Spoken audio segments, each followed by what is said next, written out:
ونکن اطاعت کریں پروردگار سن، ونکن اطاعت کریں رسول صلی اللہ علیہ وسلم کیس نبی پاک علیہ الصلوۃ والسلام فرمو قیامت نزدیک ین واجن امیک علم صرف پروردگارس لیکن نشانی مکمل گژھان تم نشانی یم زن تم پریڈکشن یم زن نبی پاک علیہ الصلوۃ والسلام دسمز تم ونکن پور گژھان قیامت نزدیک میانو دوستو سان خاطر تہند خاطر اک نصیحت کون سا بندہ آج تک دنیا میں رہا؟ امام بخاری دنیا میں رہے نہیں، امام ابو حنیفہ دنیا میں رہے نہیں، صحابہ دنیا میں رہے نہیں، ابو بکر دنیا میں رہے نہیں، لیکن تنقید گژھان امن صاحب صبن پہ قرآن پاک کم واتنو اس تین،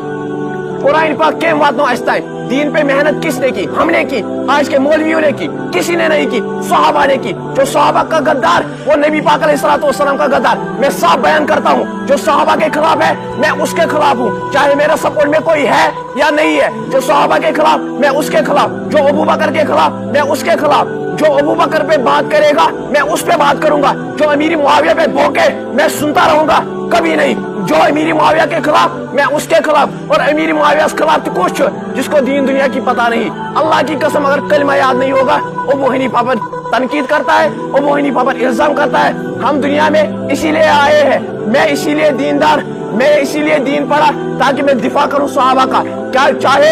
چاہے میری جان چلی جائے میں دفاع کرتا رہوں گا، میں دفاع کرتا تھا، کرتا ہوں اور کرتا رہوں گا۔ صحابہ پہ کوئی بول کے برداشت نہیں ہوگا، نبی پاک علیہ الصلوۃ والسلام کی ختم نبوت پر کوئی ڈاکہ ڈالے نہیں برداشت ہوگا۔ عقل نصیحت زندگی اندر اپنی قرآن، زندگی اندر اپنی سنت، زندگی اندر اپنی صحابہ تعلیم، دنیا میں بھی کامیاب ہو جاؤ گے، آخرت میں بھی کامیاب ہو جاؤ گے۔ پروردگار اس کرو دعا، پروردگار دین حق ونک توفیق، حق بوزنک توفیق، واخر دعوانا الحمدللہ رب العالمین۔ اس ویڈیو کو صدقہ جاریہ سمجھ کر شیئر کرنا تاکہ یہ اسلامک انفارمیشن ہر کسی تک پہنچ جائے،